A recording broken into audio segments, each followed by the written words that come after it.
Okay, so let's talk about complete law. Does it equal abolished hierarchy? What if what if when Jesus says he came to complete the law, not to destroy it? What if what he's actually destroying is the hierarchy? Jesus wasn't abolishing the law, he was abolishing the hierarchy built around it. Return to the law's original purpose, which was radical love. What if this is all about returning to the law's original purpose?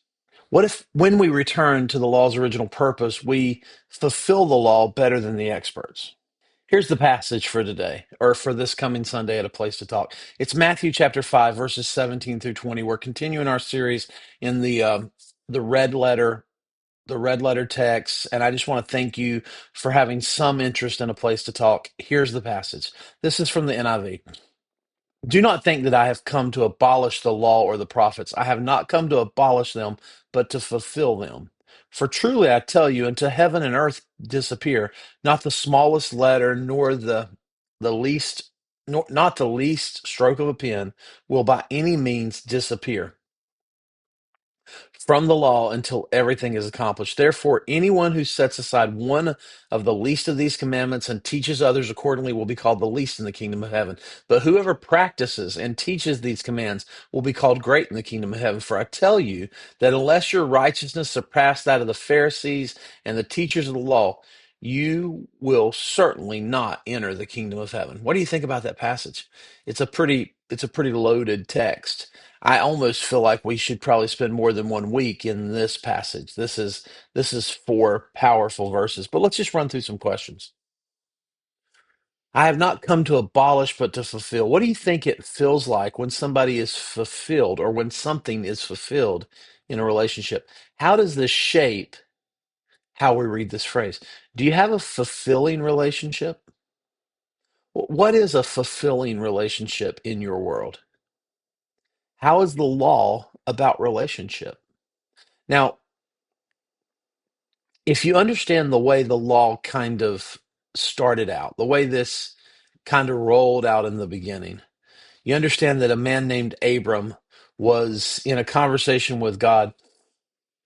God is telling Abram that his children are going to number the sand of the sea. I mean, that he's going to have this huge downline of people, right?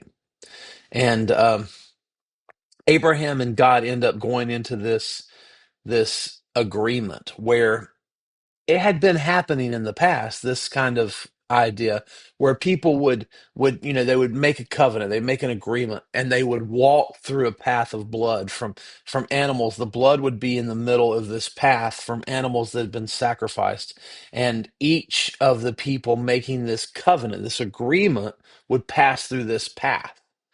Um, but in this situation, where it was an agreement between God and Abraham, Abraham waits all day and Abraham never goes through the path. The idea is that as you're walking through the blood, you're saying, if I break my end of the deal, you can do to me as what's been done to these animals. But Abram never makes the path.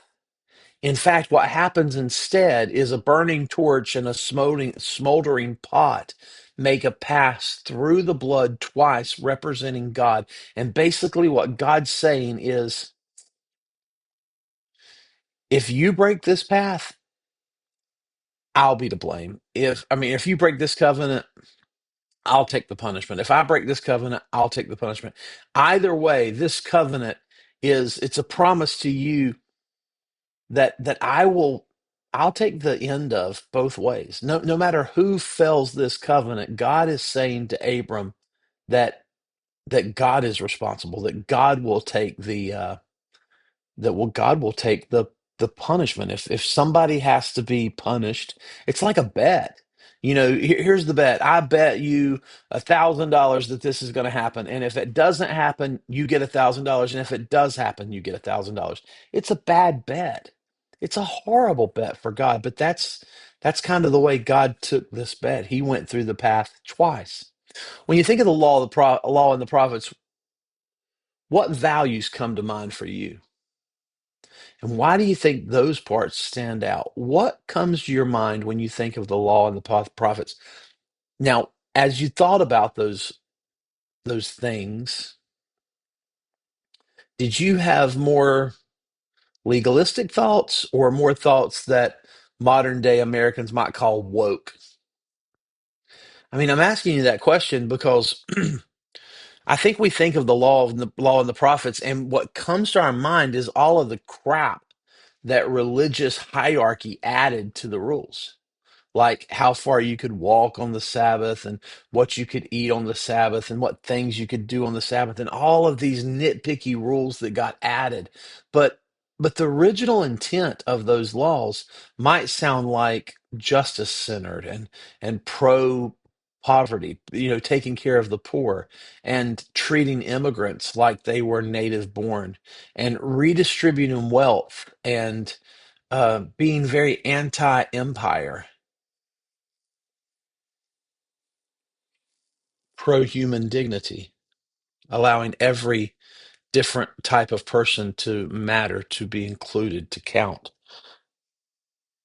Systems focused rather than punishment focused. So all of the actual laws and the prophets, they were about helping helping the poor and helping the needy and helping the people that were treated unfairly. But if what came to your mind when you thought about the law and prophets was first all of the more legalistic things, I think maybe you're missing the heart, and you took on all of the added rules, and is what fills your mind. And the heart of these rules were really about justice. Until heaven and earth pass away. Do you think Jesus is pointing to the eternal afterlife or to purpose when he uses that phrase? And how does that difference change the way we view this whole teaching? What if what Jesus is talking about is not like what happens after we die, but what if Jesus is talking about just saying forever? He's kind of making a statement that this is more about the consistent eternal purpose here. Not the smallest letter will disappear. What do you think Jesus might have meant when he says not even the smallest part of the law will disappear? How could he or could he be speaking about meaning rather than legalistic semantics? Why is it that uh, we get so much more interested in the legalistic semantics of an argument instead of the heart behind it? What if the heart behind Jesus's message and the law and the prophets, what if the heart was caring for the needy, caring for the people that were kind of set on the outside? What if the heart of it was about human justice, not about little picky, nitpicky rules? Until all is accomplished, how do you distinguish between keeping every rule and accomplishing the heart behind the rule? And which do you think Jesus would see as more important? Um, I think in Jesus's life, he kept blowing up the nitpicky heart of the rule, like when he talks about David's men being hungry and eating from the bread in the temple, and when he talks about taking of the grain and eating when his disciples were hungry on the Sabbath, and when he talks about washing the cup, all of those times Jesus is saying things to just kind of blow up the nitpicky legalistic part of the rule and say the heart of the rule is what matters. Whoever practices and teaches these commandments, what does it look like to practice and teach something in a way that nurtures love and healing instead of fear and pressure?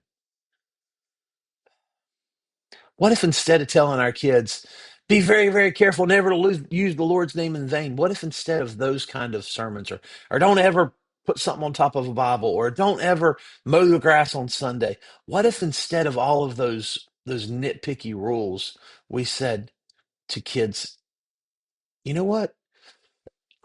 It's okay if you broke a rule here or there, as long as you are doing it to love others. If as long as you're doing it to help and to serve people, what if the whole idea was the rules only are there as like gutter guards to keep you from hurting people? Least in the kingdom. If someone treats the law harshly or without compassion, do you think Jesus is warning about losing status or losing touch with love and the essence of the kingdom? You'll be least in the kingdom of heaven if you just throw the law out, if you just ignore it. If you just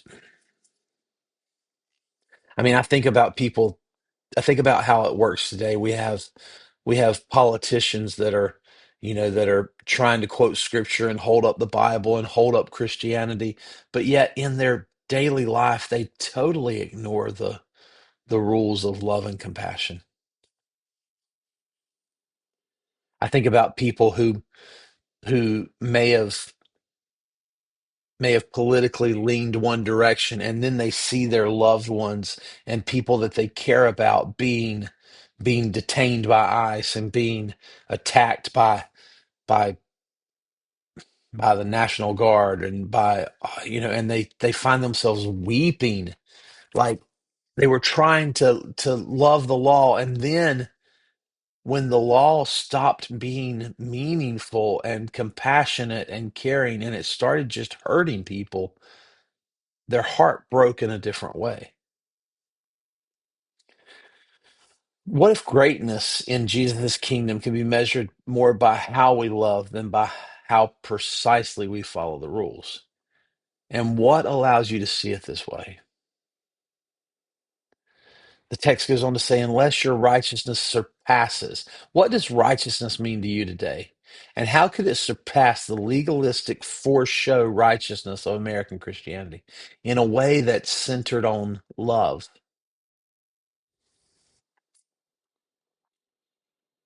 Man, I think that's what it's all about. Our real righteousness is about being willing to break rules if it means helping people and loving people and protecting people. Um, I think we might get in a situation in the coming days where we have to maybe hide somebody to protect them, and what we do could potentially be considered criminal. There's been debate in this area as ICE is coming in. Can you videotape ICE? Can you make announcements on Facebook talking about the whereabouts of ICE and where they're coming? And you say, Josh, but ICE is just coming to pick up criminals. Well, if that were true, we wouldn't be in this situation. But it's not. That's not accurate. Sometimes they're just indiscriminately arresting people and taking people and hurting people and separating families without without doing what's right. Um, there's we're in a situation right now where people are saying, "Hey, remember that if you have an order, if you're in the military and you have an order, but it's an unlawful order, you have a duty to disobey that order." Uh, all throughout our military history, that has been part of the pledge or the announce of the commitment. It's always been there. But now we're suddenly in a situation where we have this fear that some of those unlawful orders are being passed out. You will not enter the kingdom of heaven. What if entering the kingdom is about entering a life of love, justice, and mercy here on earth? What if that kingdom life is about saying love, justice, and mercy is the way? How would that interpretation reshape how you hear Jesus' warning here? Um, I get so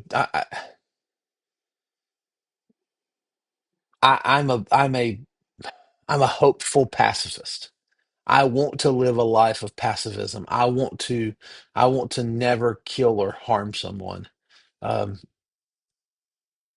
And I sure as hell don't want to be a part of a economy that's built on weapons of war.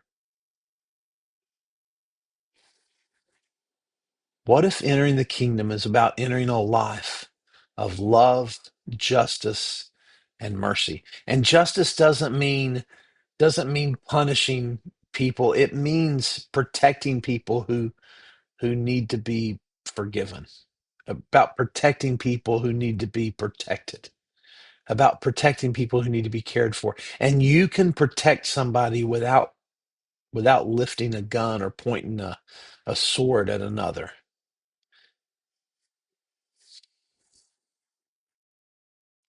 Jesus' message, the primary kingdom of God message, is this: Father, forgive them, for they don't know what they're doing.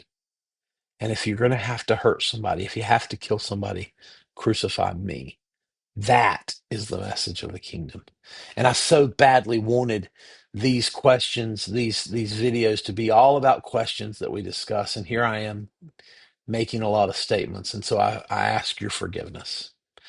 So let me ask the question again. What if entering the kingdom is about entering a life of love, justice, and mercy? How would that interpretation reshape how you hear Jesus' warning here? Okay, I look forward to having this conversation and talking about all these questions this coming Sunday at A Place to Talk. I hope you can be a part.